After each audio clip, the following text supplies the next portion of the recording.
লাহে লাহে প্ৰমাণ হৈ আছে কোনোবা মিয়াৰ জলসাত জুবিনৰ ফটো দেখিছে নেকি কোনোবা মিয়াৰ ধৰ্মসভাত জুবিনৰ ফটো দেখিছে নেকি আমাৰ ডিসেম্বৰ নেকি গৌৰীপুৰত মিয়াৰ এখন বহুত ডাঙৰ ইস্তেমা হ'ব মই ভিডিঅ' লগাব কৈছো জুবিনৰ ফটো লগাব নে নলগায় অসমৰ মুখ্যমন্ত্ৰী হেমন্ত বিশ্ব ডাঙৰীয়া যদি ইস্তেমাত আহে ধুনীয়াকৈ তেখেতৰ কাৰণে ইস্তেমাত সাধাৰণভাৱে মানুহে বহে তেখেতৰ কাৰণে ধুনীয়াকৈ বহাৰ ব্যৱস্থাও কৰি দিম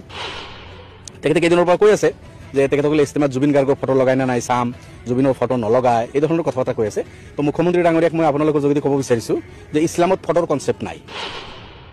ভাল পোৱা মানুহজনৰ যে ফটো ৰাখিয়ে ভাল পাব লাগিব তেনেকুৱা কথা নহয় গতিকে আমাৰ মছজিদ আমাৰ মাদ্ৰাছা আমাৰ ইস্তেমাত আমি সকলোতকৈ ভাল পোৱা দুনিয়াৰ ভিতৰত সকলোতকৈ যাক বেছি শ্ৰদ্ধা কৰোঁ ভাল পাওঁ যিজনক আমি সেইজন হ'ল মহম্মদ সাল্লাল্লাহু আলাইহি ওয়াসাল্লাম তেখেতৰ ফটোই আমি নলগাওঁ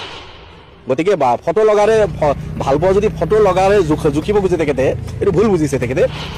ইছলামৰ প্ৰতি মোৰ আহ্বান থাকিল লাগিলে মই কোৰাণ এখন গিফ্ট দিম আপোনাক আপুনি ইছলামৰ মোটামোটা কথাখিনি